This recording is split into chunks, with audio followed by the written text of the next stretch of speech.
من كان يرجو لقاء الله فإن أجل الله لآت وهو السميع العليم.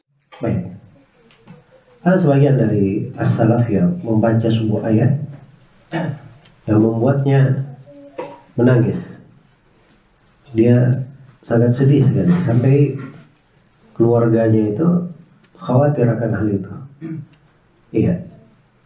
Maka keluarganya pun memanggil teman dekatnya supaya menghibur temannya.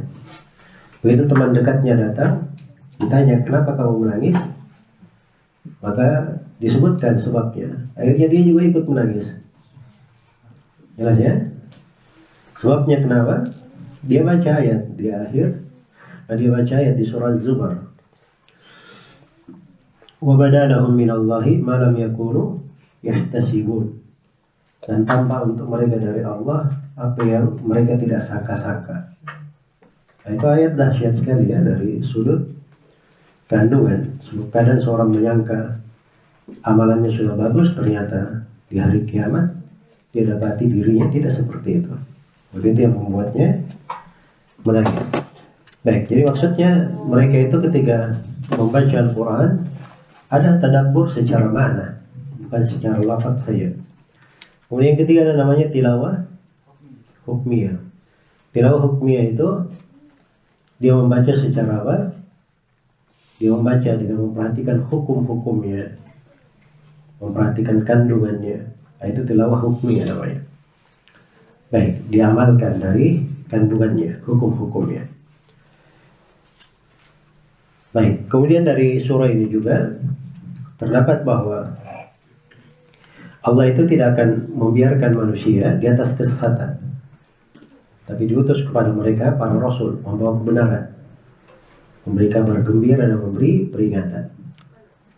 Ya, jadi tidak dibiarkan kita tanpa petunjuk. Alhamdulillah diutus para rasul. Iya. Kemudian di dalam surah ini juga terdapat kaidah penting ya. Di ayat wadzalika dinul qayyim, itulah agama yang lurus. Bagaimana orang itu punya kelurusan agama? Bagaimana cara orang itu istiqamah? Cara dia untuk istiqamah, kalau dari surah ini disebutkan berpegang dengan Al-Quran. Yang kedua mengikuti para rasul. Yang ketiga mengikuti selalu bertauhid. Yang keempat ikhlas. Yang kelima menegakkan sholat. Dan yang keenam mengeluarkan zakat. Yang kata wama umiru, tidaklah mereka diperintah. Itu menunjukkan bahwa tidak ada dari perkara agama ini datang begitu saja. Tapi itu semuanya dibangun di atas perintah. Ada tuntunan Al-Quran atau ada hadits Rasulullah Sallallahu Alaihi Wasallam. Iya. Dan ayat ini, ayat yang ayat yang kelima, wama umiru sampai akhir, ini terdapat penyebutan 3 syarat diterimanya amalan. Jadi kalau amalan ingin diterima harus dipenuhi padanya berapa syarat? 3 syarat. Syarat yang pertama tauhid, dan syarat yang kedua ikhlas, dan syarat yang ketiga al-mutaba'ah, mencontoh Rasulullah SAW. Jadi ada 3, tauhid, ikhlas, dan apa? Mutaba'ah. Apa bedanya tauhid dan ikhlas? Ya sebenarnya ikhlas bagian dari tauhid ya. Cuma tauhid itu lebih umum cakupannya. Iya. Andai kata ada orang yang kebiasaannya sujud ke kuburan, meminta ke penghuni kubur, ini namanya apa? Musyrik.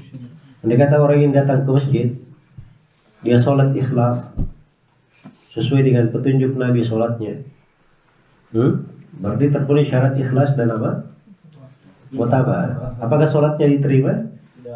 Jawabannya tidak, karena dia musyrik, tidak bertauhid. Nah, itu pentingnya syarat apa? tauhid. Baik. Kemudian terdapat di dalam surah ini juga penjelasan makna al-hanifiyah. Al-hanifiyah itu adalah kelurusan di atas agama, beribadah kepada Allah dengan mengikhlaskan agama hanya kepadanya. Dan ayat yang kelima ini juga sudah kita singgung di pembahasan akidah Imam Al-Bukhari. Ini dari ayat-ayat yang dipakai oleh para ulama untuk menunjukkan bahwa amalan itu masuk di dalam hakikat keimanan. Iya. Dan terdapat di dalam surah ini peringatan, jangan sampai kita mengikuti jejak umat-umat terdahulu dari perselisihan dan perpecahan.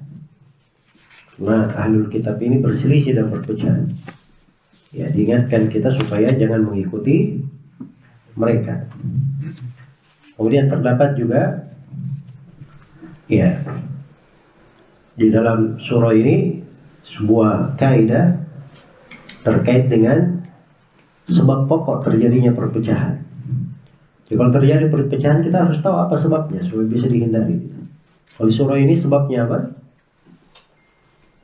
Sebabnya adalah keluar dari bayyinah, keluar dari petunjuk.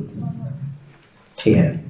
Ya, kalau dia keluar dari agama ini bahwa Nabi Muhammad SAW, itulah pokok masalahnya. Baik. Terdapat bahwa orang-orang kafir dari kalangan jin maupun manusia itu dihitung sebagai sejelek-jelek makhluk, seburuk-buruk makhluk, bahkan lebih buruk daripada hewan ternak. Karena bahasanya syarrul bariyah, hewan ternak termasuk bariyah juga. Jelas ya? Iya. Dan terdapat keutamaan keimanan dan amalan salih, serta orang yang beriman dan beramal salih, sebab mereka dihitung sebagai sebaik-baik makhluk Allah. Dan terdapat penetapan sifat ridha bagi Allah Subhanahu wa ta'ala. Radhiyallahu anhu. Dan ini ayat terakhir ini terdapat penjelasan bahwa untuk meraih ridha Allah itu ada sebab-sebabnya. Karena Allah ridha kepada mereka. Kenapa Allah ridha kepada mereka? Ada beberapa sifat di sini. Karena keimanan, yang kedua karena amalan salih, yang ketiga karena rasa takut. Jadi ini tiga hal dari sebab-sebab yang membuat seorang hamba itu diridhai oleh Allah Subhanahu wa ta'ala. Berarti ridha itu untuk meraih, menggapai ridha Allah itu ada sebab-sebabnya, ada jalan-jalannya. Ya, maka ditempuh jalan-jalan tersebut. Baik. Dan yang terakhir terdapat di dalam surah ini keutamaan rasa takut kepada Allah Subhanahu wa ta'ala. Al-khasyah, itu sifatnya para nabi dan para rasul. Sifatnya orang-orang yang dekat kepada Allah. Sifatnya penduduk surga. Sifatnya penduduk surga. Dia punya rasa takut kepada Allah Subhanahu wa ta'ala. Baik.